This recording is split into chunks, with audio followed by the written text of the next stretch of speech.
de cada hemisferio cerebral. Sin embargo, pues, aquí hay que reconocer para que estos no solamente necesitan ciertos elementos, para que funcionen, necesitan de otras estructuras que no se encuentran localizadas estrictamente en estos hemisferios cerebrales. Estos somos en los hemisferios cerebrales, sino que se encuentran en otras estructuras, como aquí vemos en el encéfalo y en el mesencéfalo, como es en el primer caso, en el subtálamo y en la sustancia negra. Se necesitan de estas dos agrupaciones más para que podamos nosotros, para que puedan estos núcleos de la base ejercer su función, digamos, adelante vemos. Pues ahí están estas estructuras que ya les hemos mencionado. A pesar de que no están anatómicamente en la profundidad, como repito, de los hemisferios cerebrales, pues se los considera dentro de los núcleos de la base al subtálamo y a la sustancia negra principal. Pues bien, ahí tenemos que van a estar formados por, ahí, miren ustedes, el núcleo de la base, y estos núcleos basales van a estar formados por, de algunas formas, van a estar clasificados. Y así tenemos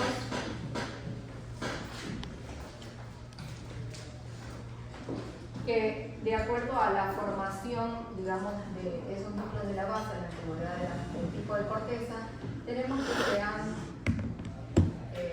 digamos, dividido en paleoestriado y en el neoestriado.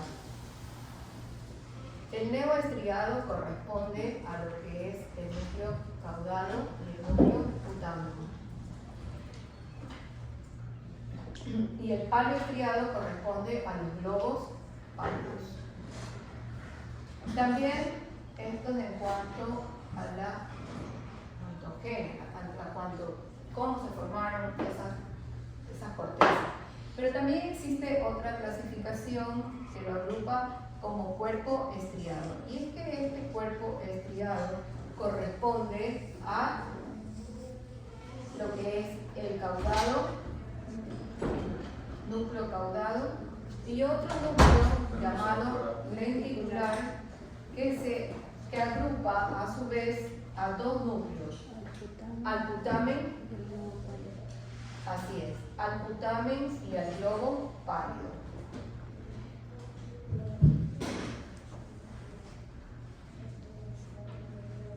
Al putamen y al globo pálido. Este putamen y globo pálido van a estar divididos por una lámina de sustancia blanca, la lámina medular externa. Van a estar separados. Y este globo pálido, ¿verdad?, se divide también en dos porciones. El globo pálido lateral o externo,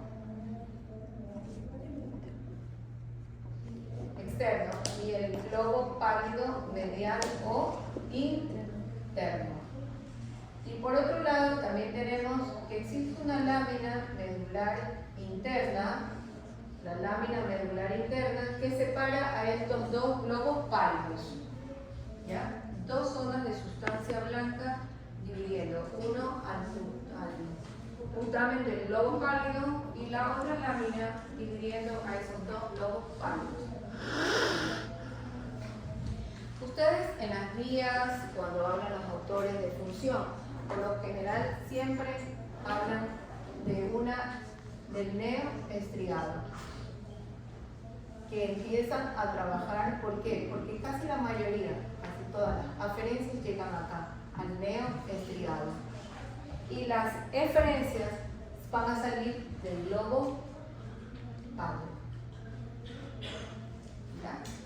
La mayoría de las aferencias llegan al estriado, al neoestriado, y las eferencias, todo lo que parte de los núcleos de la base, son dirigidos desde los globos pálidos hacia otras estructuras.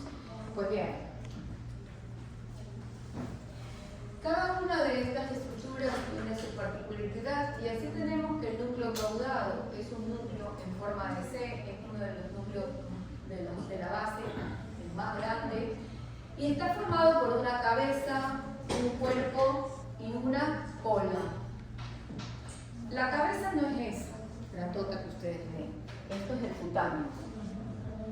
Es la cabeza, el cuerpo y la cola.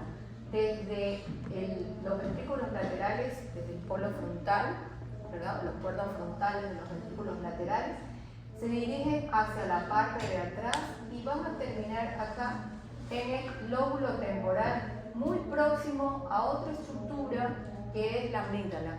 No forma parte de los núcleos basales, pero está conectada como que en esa vía. Pero no tiene ninguna función la amígdala en cuanto a núcleos de la base. Y eso tiene que quedar claro. ¿Ya? Ahí termina la colita y ahí sigue otra estructura que es la amígdala, que va a formar parte de esa otra exposición que es el sistema límbico, ¿verdad? Es el lóbulo límbico. Pues bien, también tenemos que ver que ese núcleo caudado va a tener unos límites. Y así vemos que la superficie medial,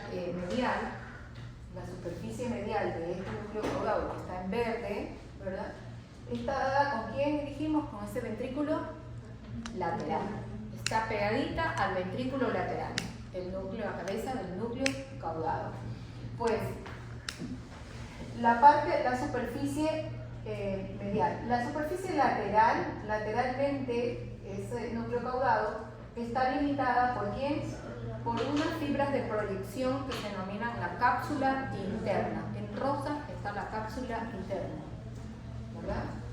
Con su brazo anterior, su rodilla y su brazo posterior. Y en la superficie posterior de ese núcleo caudado está esa otra gran estructura que continúa en cuanto a estudio, que ya lo dijimos, que es el tálamo. ¿Ya? Ahí está ubicado ese núcleo caudado. La cabeza más grande y los núcleos son muy pequeños, muy pegaditos, separados por esa cápsula interna, como la vamos a ver. Ese núcleo lenticular que se divide, ya dijimos, en putamen y externo e interno, o lateral y medial, ¿verdad? Tiene también unos límites, y estos límites son que hacia su nivel, hacia su cara medial, está la cápsula interna, esa fibra de proyección que ya mencionamos anteriormente, que es la cápsula interna. Y lateralmente vamos a ver que tiene otras estructuras, y es quizás como ustedes escucharon en la exposición de sus compañeros, que hay algunas estructuras, y como ustedes pueden ver y apreciar, que los núcleos caudados están muy próximos a un lóbulo que se encuentra ahí bien oculto y que solamente nos vamos a dar cuenta cuando separamos esa cisura lateral, que es el lóbulo de la ínsula. Aquí está, la cisura lateral, y aquí está este lóbulo de la ínsula. Miren ustedes, está muy cercano al lóbulo de la ínsula o al núcleo de la base. Hay una serie de estructuras que se encuentran separando los núcleos de la base del lóbulo de la ínsula o de la ínsula. Y estas son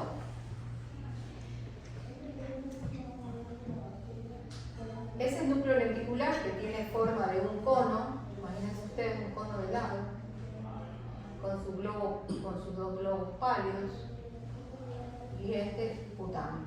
Todo esto en conjunto dijimos que se llama lenticular.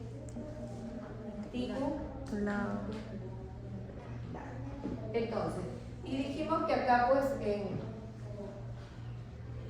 corteza, en la ínsula, yo lo dibujo así, pero bueno, es muy pegadito para que ustedes vean las estructuras que están.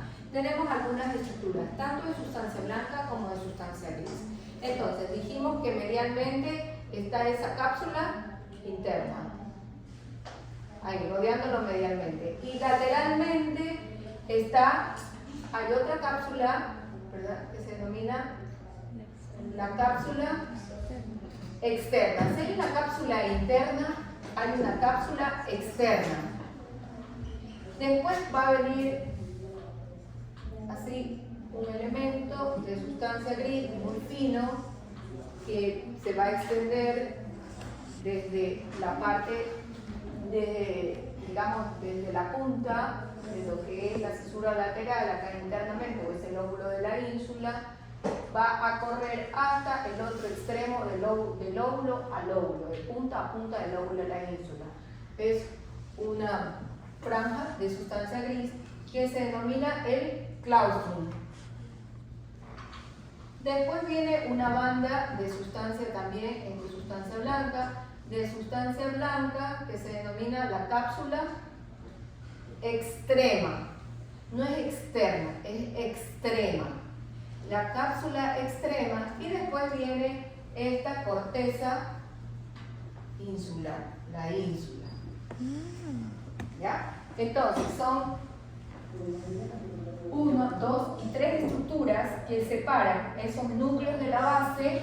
Aquí hay 3 estructuras que separan los núcleos de la base de la corteza insular. Yo se lo he dibujado así grande para que ustedes lo entiendan bien, pero la verdad que es bastante cercano la ínsula con los núcleos de la base. Entonces, lateralmente, ese núcleo lenticular está dado por una banda de sustancia blanca que es la cápsula externa. ¿Cuántas capas desde el núcleo lenticular a la ínsula tenemos y cuáles son? Cápsula externa, claustrum y cápsula extrema. Ahí ustedes escucharon esa frasecita de cápsula externa y es allí. Tenemos que saber también, además de las estructuras que participan en cuanto a la función de los núcleos de la base, también cuáles son esos neurotransmisores que trabajan en los núcleos o que funcionan o que hacen funcionar a estos núcleos de la base. Y aquí tenemos 3 grandes neurotransmisores que son el glutamato, la dopamina y el GABA. ¿Ya? Esto es una figura, creo que es de Netter, ustedes lo pueden ver, ¿verdad? En donde, como yo siempre digo, pues el dibujo es todo lindo, el dibujo ya nos dan como el papel a servir, es súper lindo, ¿verdad? Es fácil de identificar, el color más oscurito y todo. Lo difícil es cuando uno va a una pieza, ¿verdad? Como ya por aquí nos ha pasado, ¿verdad? Entonces, pero esto es como para dar una mejor definición de todas las estructuras que hemos mencionado. Y ahí vemos que pegadito a esos ventrículos laterales está el núcleo caudal, la cabeza del núcleo caudal. Vamos, Cayú, vamos a identificar allí sin ver un poco la parte.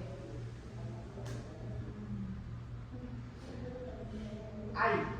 Vamos a identificar un poco las estructuras en esa pieza de lo que hemos aprendido. Adelante, Cayú. El núcleo caudal.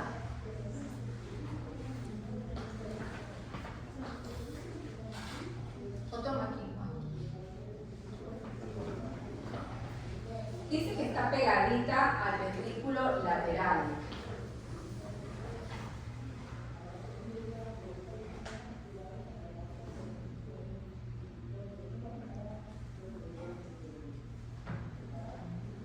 ¿Dónde está el ventrículo lateral?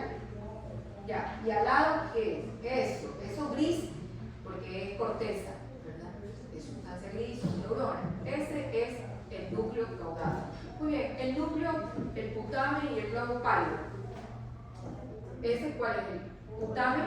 Ya, el putamen es mucho más oscuro que el globo pálido. El globo pálido lleva esa denominación porque es pálido, porque tiene muchas fibras mielinizadas allí, ¿verdad? Muchas neuronas que entran, porque es la vía efectora el globo pálido, sale de ahí muchas axones y tienen mucha mielina, entonces por eso le da esa palidez y a eso se debe su nombre, el globo pálido.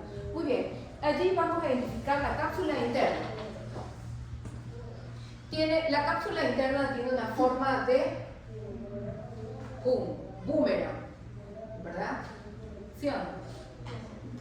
¿No jugaron con boomerang ustedes? No. Aquí no hay. Yo en mi infancia jugaba. Bueno, vamos a señalar allí, Cayú, la cápsula externa. ¿Cuál es la cápsula externa? Es que está ahí al lado, por fuera del núcleo lenticular. El claustrum es esa sustancia gris, ¿sí ven, no? Y la cápsula extrema, por fuera del claustrum, ¿verdad? ¿Y qué está muy apegada de la cápsula extrema, Cayú? La corteza insular, la corteza de la ínsula. Bueno, muy bien, perfecto. Vamos a ver, miren ustedes, como yo les decía, ahí está, miren, lo dijo, ¿cuál es tu nombre? Jennifer. Lo dijo Jennifer. Otra cosa es ver uno empieza, ¿no? Empieza por acá, sí nos podemos guiar, sobre todo con las estructuras de caudado y de putamen. Un poco va a ser un poco difícil el lobo pálido porque es algo, es un poco difícil. Sobre todo esta dificultad se nos hace cuando nosotros vemos imágenes, ¿verdad? Ese es un corte coronal, una resonancia magnética, un T1, en donde podemos sacar algunas conclusiones. Es un cerebro añoso, ¿por qué? Porque los surcos están amplios, ¿verdad? Los surcos, los espacios que quedan y los giros, sus giros están pequeñecidos. Miren ustedes, el surco lateral, la cesura lateral está agrandada. Estos giros, diferentes giros, han reducido el volumen y por lo tanto han dejado un espacio, han dejado que sus surcos ya sean mucho más grandes, más profundos, más prominentes, y en los surcos están adosados por esas meninges. Está el espacio solamente donde circula el líquido cefalorraquídeo, y por eso vemos así bastante, digamos, bastante oscuro, que es líquido cefalorraquídeo. Y aquí vemos estas estructuras como están bien ahí determinadas, punteadas, como es el caudado, el putamen y el globo pálido, ¿verdad? Como el testicular y el globo pálido. Ustedes pueden ver aquí como referencia que el globo pálido no se presenta como las otras funciones, por lo que yo ya antes he dicho, ¿verdad? Pues bien, aquí tenemos, miren ustedes, un corte coronal, digamos, un dibujo en donde observamos las cantidades de estrías que pasan desde ese núcleo caudado hacia las otras estructuras del ventricular, específicamente más a putamen. Y eso es lo que se le da la denominación de estriado, del cuerpo estriado, por esas prolongaciones que unen uno con otro núcleo y que van a estar separadas por esas proyecciones de sustancia blanca que van a pasar por allí, que es la cápsula interna. Ahí tenemos el brazo anterior de la cápsula interna. Pero sin embargo, ellas siguen tratando de estar unidas a través de unas prolongaciones que le da el nombre de estriado, que son unas estrías, ¿verdad? Por eso se llama cuerpo estriado. Ahí vemos un estudio de resonancia magnética, una secuencia T1, y vemos también aquí, nos vamos a ubicar, el T1 siempre va a ser en color negro. Miren ustedes los ventrículos laterales, porque los ventrículos están en la posición medial. No vamos a ver un ventrículo en el extremo o en el polo, no, de los hemisferios, siempre están centrales en las cavidades ventriculares. Entonces, lo que nos vamos a ubicar aquí, los ventrículos laterales, ¿verdad? De este gris bastante oscuro, y vemos aquí a ambos lados, miren ustedes, lo que nos podemos un poco orientar es ver la característica que tiene con la coloración, ese gris, ¿verdad? Que tiene la corteza cerebral. Y como sabemos que son agrupaciones también de neuronas, en la profundidad nos damos cuenta que adosado a los ventrículos laterales está el núcleo caudado. El núcleo, miren ustedes, el putamen y el globo pálido, que no lo podemos muy bien definir porque es casi corresponderá más o menos, tiene una apariencia como de sustancia blanca por la rica mineralización que tiene ese globo pálido, ¿verdad? Así que bueno, ahí vemos otras estructuras también. Y acá esta es una secuencia T2 y aquí nosotros lo podemos identificar porque los ventrículos, digamos, el sistema ventricular y los ventrículos laterales tiene un color blanco. Y es que en esta secuencia T2 es el líquido cefalorraquídeo se denomina hiperintenso a lo blanco. Y lo más oscuro se denomina hipointenso.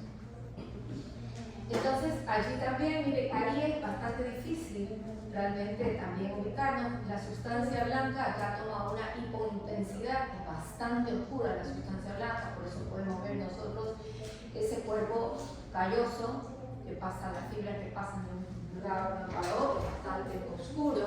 Miren, la sustancia blanca muy oscuro, a diferencia de la corteza, como son los núcleos caudados, los núcleos lenticulares. Y esta es la cápsula interna, con su brazo anterior, con su rodilla y su brazo posterior. Esto corresponde a tálamo. ¿Ya? Así que bueno, ese dibujito que bien lo hizo Jennifer. Y vamos a tener también encontrar que existen algunas lesiones de los núcleos de la base. Y así que las lesiones en el cuerpo estriado que corresponden a caudado y a putano, su lesión no va a estar afectada por esa enfermedad hereditaria, que es la enfermedad de Huntington. Del núcleo subtalámico, su lesión nos va a dar hemipalismo, esos movimientos hipercinéticos abruptos, sin fin, objetivo, que son muy discapacitantes. Toda lesión de los núcleos de la base va a ser discapacitante. La alteración en la sustancia negra nos va a dar esta patología que es muy conocida, que no ha escuchado hablar, de la enfermedad de Parkinson. Y las alteraciones en el núcleo incumbens están muy relacionadas con otros núcleos a la esquizofrenia. A pesar de que el núcleo accumbens también, igual que la amígdala, están pegados, ¿verdad? Pero no forman parte en cuanto a función de los núcleos de la base. El núcleo accumbens está por debajo del núcleo caudal, pero no entra en funcionamiento con ellos. Es mi vecino, pero no, yo no sé la vida de mi vecino. Yo me llevo con estos vecinos, este es mi grupo familiar, pero es mi vecino, mejor dicho. Acá este es mi grupo familiar, así es la accumbens y así es la amígdala también. ¿Okay? Están dentro de todo ese circuito, pero no corresponden a cada uno de los. También tenemos que conocer, después vemos esto, las conexiones. Miren ustedes que las conexiones que hace la corteza cerebral con los núcleos de la base y el tálamo nos van a dar algunos circuitos muy importantes. El más conocido por todos, que se da a ustedes en básica, es el circuito motor, que más adelante ya lo vamos a conocer mejor. El circuito motor, pero hay otros circuitos como es el oculomotor, de los movimientos oculares, como también el de la conducta, el de la parte cognitiva, como también el de las emociones asociados con el sistema límbico. Entonces son 5 circuitos que tienen en sí estos núcleos de la base, pero en las cuales estas estructuras están muy coordinadas. Van a formar parte de otras estructuras, obviamente, pero que estas 3 nunca dejan de faltar. Siempre están en la constante, digamos, de la formación de estos 5 circuitos, de los cuales el primer circuito, el circuito motor, es el que vamos nosotros a explorar. Y es que dentro de este circuito motor existen 2 vías, una vía directa y una vía indirecta. ¿En qué consiste esta vía directa? Las 2, para aclarar por qué. A ver, los núcleos de la base nos ayudan a planificar y ejecutar los movimientos voluntarios. Entran en la planificación de los movimientos voluntarios y ayudan a que estos movimientos se hagan de la mejor manera. No originan plejidos, no originan pareces, no originan debilidad, igual que el otro grupo del cerebelo. Estamos. Pero acá tienen una función distinta, los núcleos de la base, ¿verdad? Entonces, las 2 vías facilitan el movimiento. Pero la vía directa es una vía que nos ejerce una función directa en cuanto a facilitación de un movimiento apropiado. La vía indirecta va a bloquear el movimiento inadecuado. Es decir, que no vaya por otra vía que no sea el que escogió la vía directa. ¿Se entiende? No es que el uno es inhibidor y el otro es excitador. Sí, es verdad. Uno es inhibitorio por las funciones que tiene allí y el otro es excitatorio. Pero el uno ayuda, facilita el movimiento, el otro bloquea movimientos no adecuados, sino inadecuados. Es eso realmente el contexto de las vías en cuanto a circuitos directos o vías directas y vías indirectas. Vamos a ver cómo participan estas vías directas. La vía directa es una vía, como su nombre dice, directa. Vamos a ver aquí que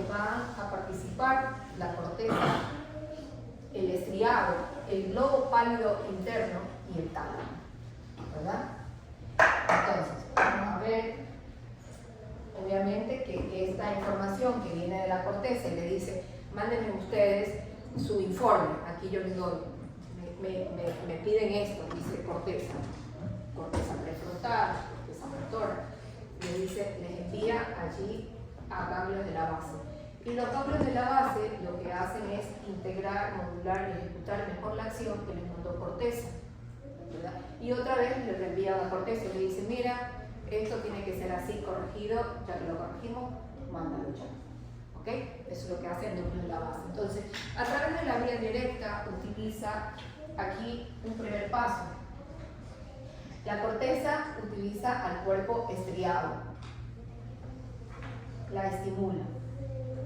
El estimulador, el neurotransmisor estimulador, digamos que más grande es el glutamato, que es el neurotransmisor excitador. Entonces, corteza utiliza mucho glutamato. Y lo envía a el cuerpo estriado. Sobre el cuerpo estriado también va a ser estimulado, aquí en el cuerpo estriado, unos receptores de dopamina que son los receptores de 1. Sustancia negra también envía estímulos ¿a dónde? Al cuerpo estriado para estimular solamente unos receptores dopaminérgicos, pero los de 1. Los de 1. Estos de 1 van a provocar una inhibición, ¿hacia dónde? Hacia ese globo pálido interno. Aquí se inhibe el globo pálido interno.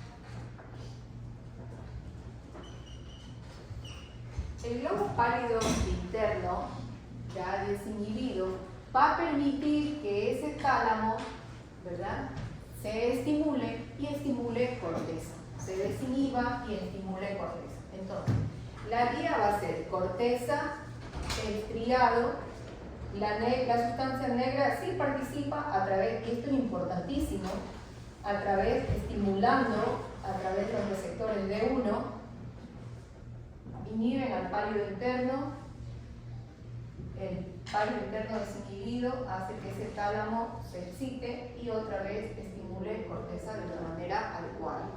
Muy bien, ¿cuál es la vía indirecta? Entonces, esta vía directa es una de las que ya se conoce, que está así establecido y que la tienen que conocer ustedes. Pues bien, la vía indirecta es también, inicia desde corteza, estimula el glutamato a través del estriado, pero aquí la sustancia negra en la vía indirecta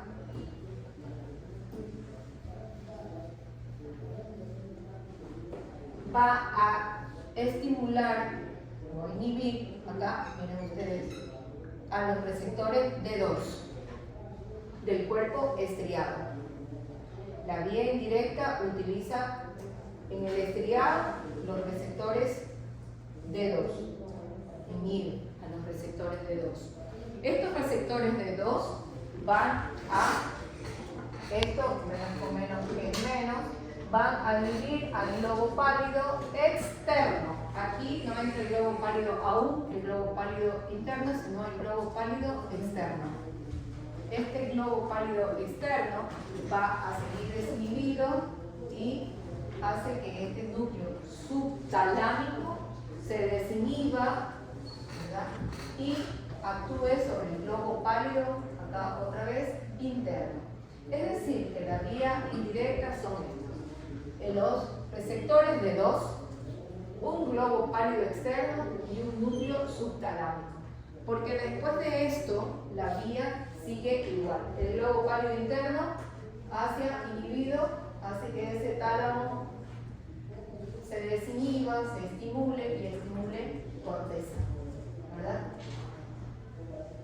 Entonces, miren que aquí hay un mecanismo inhibitorio de los receptores dopaminérgicos. Por eso es que esta vía indirecta se denomina una vía inhibitoria.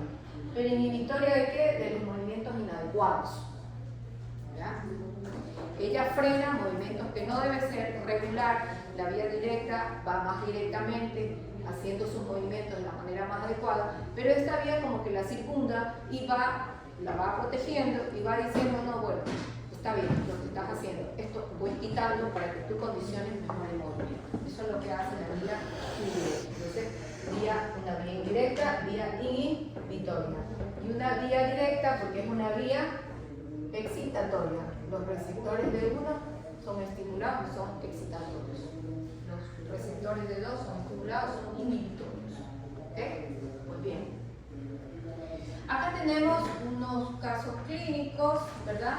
Y vamos a ver que antes de ver lo que es o conocer, pues que las lesiones de los núcleos de la base, más allá de lo que ya nosotros les expuse, se han clasificado en dos grandes grupos, ¿verdad? Porque en resumen, más o menos, los núcleos de la base nos revelan la velocidad del movimiento y por lo tanto se agrupan en dos grandes, así. Aquellos que tienen disminuido el movimiento y se los denomina hipocinéticos, y aquel grupo que tiene aumentado el movimiento que se denomina hipercinéticos. Entonces, ¿cuál es la lesión? ¿Qué produce la lesión de los núcleos de la base? Movimientos hipo o lesiones con hipercinesia. Ok, veamos el primer caso. Un voluntario. Una mujer de 63 años consulta por un cuadro clínico de 2 años de evolución con temblor en brazo y pierna derecha. Cuando tenía sus brazos en reposo, además refería disminución de la agilidad para movilizarse. Al examen físico se aprecia cara hipomímica, marcha lenta con pequeños pasos, encorvada hacia adelante con temblor, cuenta monedas en mano derecha. El tono muscular estaba incrementado, fuerza muscular conservada, movimientos finos disminuidos en mi cuerpo derecho. Se le realizó imágenes de cerebro y examen de sangre que fueron normales. Se inició tratamiento con levodopa y el paciente mejoró notoriamente sus síntomas. ¿Qué le sucede a esta mujer de 63 años? Menopausia. Con un cuadro que ha ido progresando de 2 años. Sí, pero ¿en qué grupo nosotros lo podemos encasillar? Posmenopáusica. Posmenopausia. ¿En el hipo o en el hiper? En el hipo. ¿En el Hiper. hipo? Hiper. Hiper. Hipo. Hipo. ¿Qué predomina en esta paciente? ¿Predomina de qué? Pasos lentos, encorvados, Pasos lentos. temblor, Parahipomímica, encorvada. pero el tono muscular está aumentado Ajá. y la fuerza está Movimientos conservada. finos, movimientos de sus manitos, esos son los movimientos finos totalmente disminuidos. Quizás no podía ya agarrar bien Pero solo en el lado derecho. o no podía enhebrar una aguja, menos de pronto abotonarse, tenía mucha torpeza, no podía manejar sus manitos, eso se llaman movimientos finos disminuidos en el lado derecho. Entonces, así es. Este es un cuadro, un cuadro característico de la enfermedad de Parkinson y está pues encasillado dentro de las lesiones hipocinéticas. Muy bien. Veamos este caso de acá. ¿Por qué eran ustedes, chicos? Un hombre de 65 años, VIH positivo, comenzó a tener movimientos involuntarios de lanzamiento del brazo y la pierna derecha, que empeoraron progresivamente en el transcurso de un mes, presentando dificultad para caminar y el uso de la mano derecha. En el examen presentó continuo aleteo salvaje e incontrolable de los movimientos circulares del brazo derecho y movimientos espasmódicos ocasionales de la pierna derecha, con marcha inestable, caída hacia la derecha. El resto del examen fue normal. Bueno, dentro de este cuadro, ¿dónde nosotros podemos localizar? ¿En hipo o hipercinéticos? Hipercinéticos. Esto es un daño, esto es un paciente VIH y esto es una lesión en el núcleo subtalámico. El núcleo subtalámico tiene vía cruzada. Si aquí dice que había un movimientos involuntarios bruscos. Un hemibalismo del lado Izquierdo. ¿de dónde? ¿No? Del lado derecho. El núcleo subtalámico es del lado izquierdo. Chicos, una cosa que yo quiero que les quede claro también, que cada vez que ustedes vean estudios de imágenes, tomografía por resonancia, ya hay una nomenclatura internacional asignada, ¿ya? Que este lado va a corresponder al izquierdo. No es que estén ustedes mirando y ahora me invento, no hay inventos aquí. Este lado es izquierdo, ya sabemos por qué, porque si nosotros empezamos a pensar nos equivocamos. Este lado es izquierdo y este lado es el derecho. Abajo tiene también Así escrito. está Abajo tiene normalizado. escrito. ¿Qué? Abajo tiene escrito. Left, right, LR. Por eso, esto siempre va a ser izquierdo en todo tipo de imagen. ¿Ya? El lado tomografía, por resonancia siempre. Este lado va a ser izquierdo y este es el lado derecho. Aquí no hay que poner el duda. Si nosotros vemos una lesión, esto va a ser contralateral, el núcleo subtalámico va a ser contralateral al lado de la lesión. Yo no digo, alguien me dice izquierdo, no es izquierdo. Lo que decía, el lado derecho, pierna derecha, movimiento e incluso pues discapacitantes, el margen está que caiga hacia la derecha, el resto aleteo salvaje, incontrolado en el lado derecho. No, a ver, no es tan frecuente, pero de vez en cuando pacientes portadores de VIH hacen estas, digamos, agarran infecciones oportunistas y es muy frecuente, digamos, dentro del espectro. No es tan frecuente, pero sí se observa de vez en cuando lesiones del núcleo subtalámico por toxoplasmosis. Entonces, esto es un caso por toxoplasmosis, por VIH, ¿no? Ahí está afectando el núcleo subtalámico. Pues bien, voy a tomar lista y vamos a seguir con la otra estructura. Vamos a seguir viendo un poco lo que es tálamo.